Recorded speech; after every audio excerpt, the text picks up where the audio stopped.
So next up, we're going to be jumping directly into a full-blown presentation just on hydrogen market. So Mark Eldridge is going to be giving that for us. Mark is our market director for renewables and leads our group level initiatives in hydrogen and renewables. So Mark got his PhD in material science, welding, metallurgy, so he is not a polymer guy, he is a non-polymer guy. So many of us call it non-metallics, let's start calling it non-polymers, right? That's good. So with that, I give it to Mark.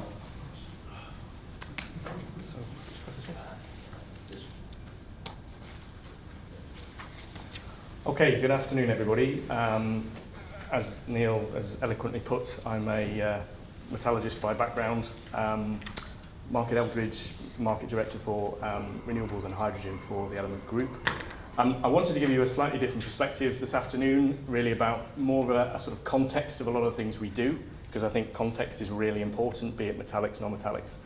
I started life as a metallurgist with what was British Steel, and then worked with the aerospace industry, GKN Aerospace, for a while on A350-400M programs, on obviously carbon fiber composites. And then over the last few years worked around the gas industry about how do we repurpose gas grids to hydrogen going forwards with BASE and things like the High4Heat program, H100 in the UK. But this afternoon I just really wanted to talk about addressing some of those material science challenges that hydrogen presents itself. We've all seen graphs like this. The most important reason for putting it up is really time. So when we talk about material science, we talk about testing, these graphs basically show we've not got any time to do that. So really what I was going to talk about this afternoon is what does smarter testing look like against the backdrop of this. But we know that hydrogen offers an ability to couple lots of sectors within the whole supply chain. So at one end we've got renewables on the left-hand side.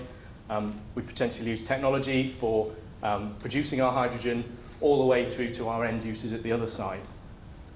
But that presents itself with lots of contexts of where we are talking about hydrogen and what does the context of your product services sit against that value chain. And it's important that basically context never goes off the agenda, because we can't really have one thing without another. We can't create a product without actually having hydrogen to put through it.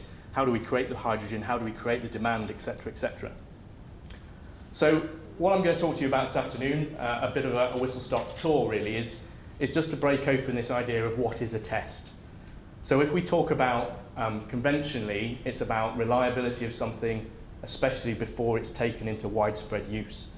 So if we think about hydrogen, a lot of the demonstration projects we're looking at, a lot of the technologies we're looking at, some of which the science is not new, but different context and application, but we're looking to try and develop these things at the same time as back to the first chart, which is we've got no time to do it. And we've basically got to develop, scale, and put in use within that time scale all at the same time. So back to what does testing actually mean within that, and also how do we test better and smarter within that context when we're talking about a hydrogen economy and a transition to hydrogen. So what I'm going to talk about is a little bit about that context and perspectives, a V model which some of you are familiar with in terms of how do we validate that whole process, a little bit about some of our digital and physical services around that, because it's really important that we think about digital and physical based testing in order to do things in a smarter way to compress that time scale that it's going to take us to actually get there.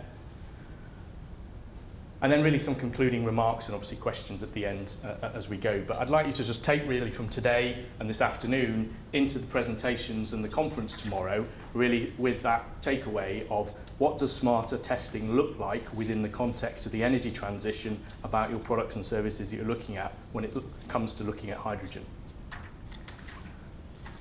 And it's a bit of like the 8 blind monks round an elephant.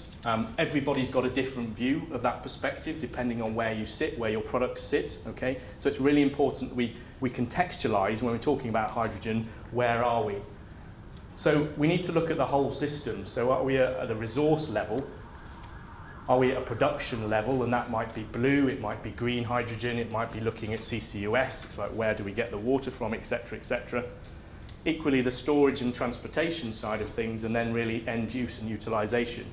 So an aerospace manufacturer might have a very specific focus in terms of what they're looking at for hydrogen, but equally if we can't basically get that hydrogen to where we need it to be at an airport, it's a bit of a hiding to nothing. And if we take this example of what does a system, product, scalability, time and cost looks like within the aerospace context. So if we look at global production of hydrogen, we might be somewhere about 75 million tonnes at the moment. We may need to get up to somewhere like 650 million tonnes, depending on which report you read. But a lot of that is grey, so we've basically got to convert that to blue by basically capturing that CO2 straight away before we create any more hydrogen going forwards. But then if we look at an airport the size of Paris-Orly, if we just take 30% of flights for an airport that sort of size, and we basically say we're going to convert to liquid hydrogen as our fuel, that's about 270 tonnes a day. But if we look at liquefier capacity globally, that's about 350 tonnes a day. So you can start to see the scale of the challenge that we're looking at here. And then we start to get into safety and efficiency levels. Liquefaction, we might be getting at sort of energy losses of about 40%, okay? So again, we can start to see the challenges around an energy system of just looking at converting one airport.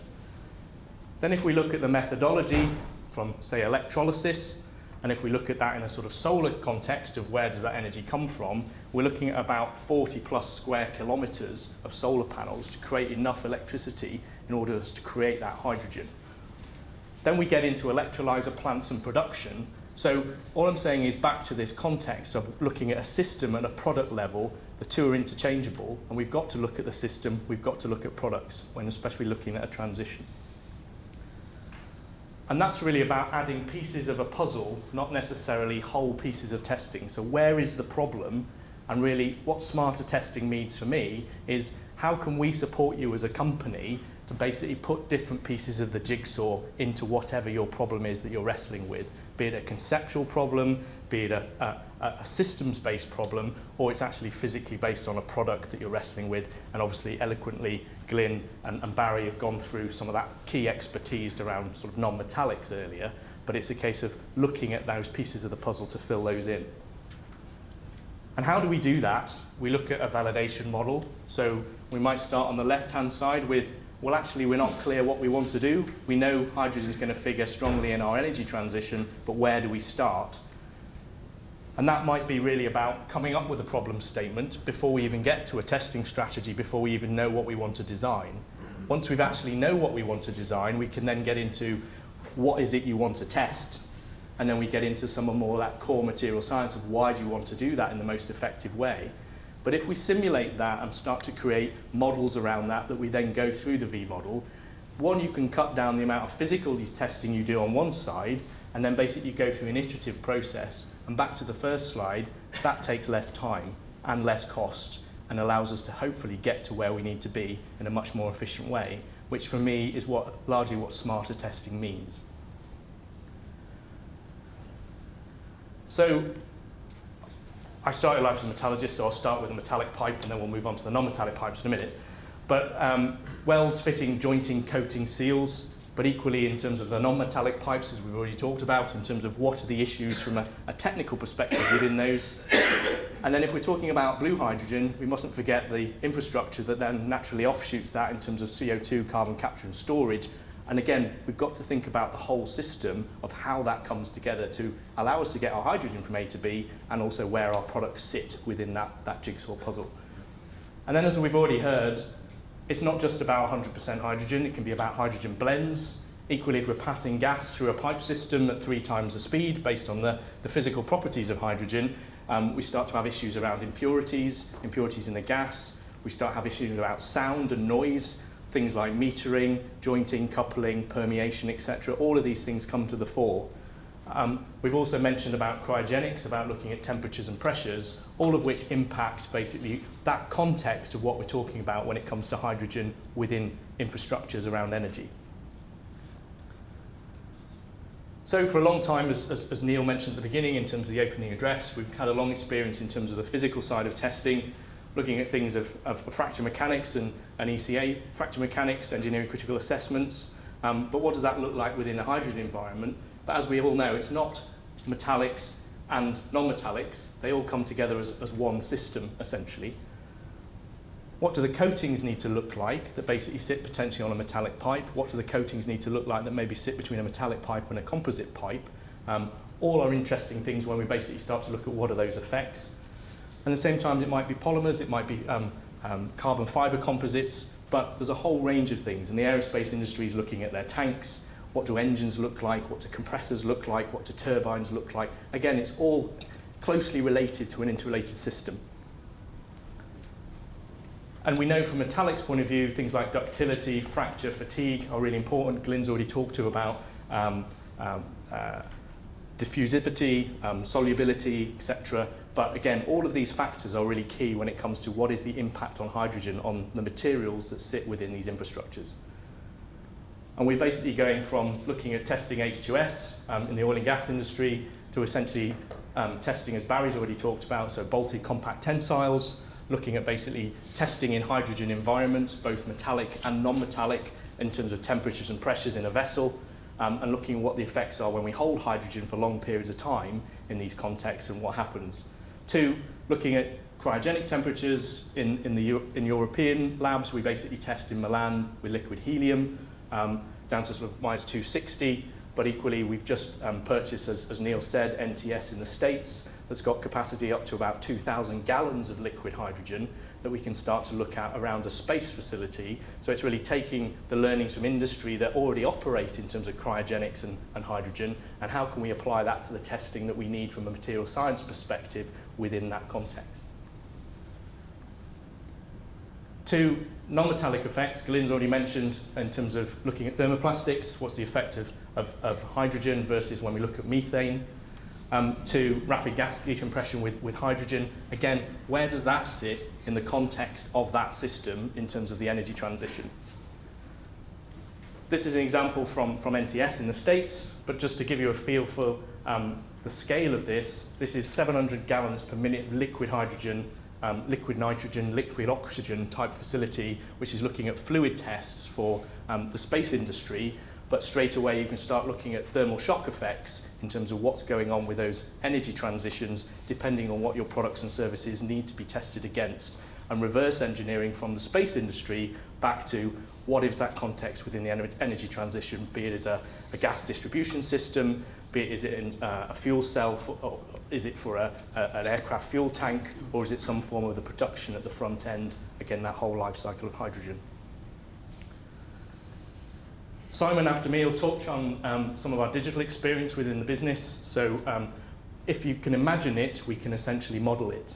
And there's a whole range of physical testing capabilities. We've got somewhere in the region of about 60 engineers in the UK, which is a sizable proportion, with plans to grow that to about 120 over the next 12 to 18 months in support of everything else that we do in Element as well.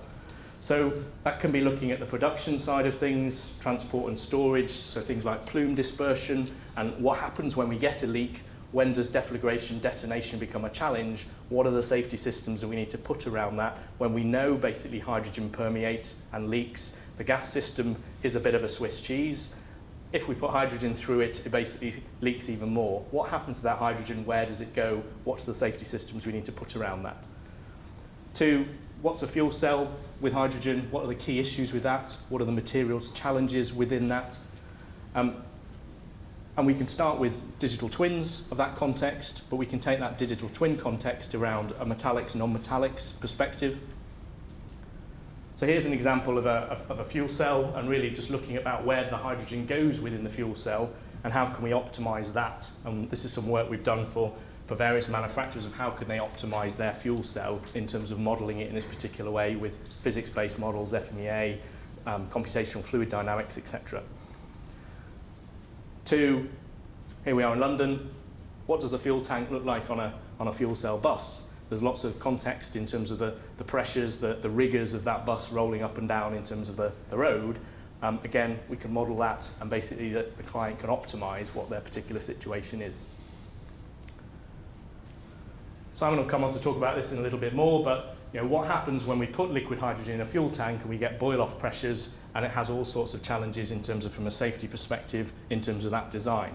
But again, if you're looking at gases, if you're looking at cryogenic temperatures in terms of whatever those products and services are in your particular context, these sorts of things are important. One, to define the problem statement, but also how do we go about addressing that, and where do we need to focus our attention in terms of physical testing in a much more optimized way to validate models like this in a much more efficient timescale. Here we've got an FPSO, which is a floating offshore platform, and here we were basically looking at where do we get gas leaks, not in a hydrogen context, but it's exactly the same parallel to how can we basically mitigate those in terms of the design and work back from those. And again, when we're looking at a systems-based perspective, back to that, how do we produce hydrogen, where do we use it, all of these things are very relevant. So turbine lifing, so we talk about compressors, the design of compressors going forwards needs to be very different for hydrogen.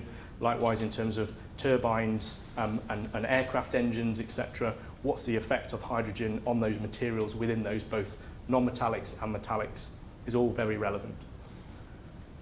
Here this time we're actually looking at the systems base. So again, that systems-based model in terms of a 1D model can be applied to anything.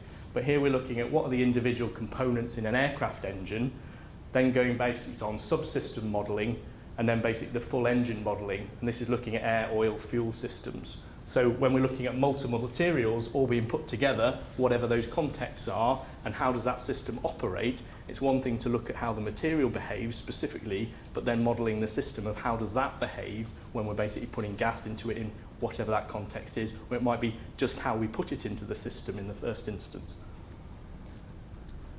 So really, just to sort of start to summarise, what does material tick actually mean?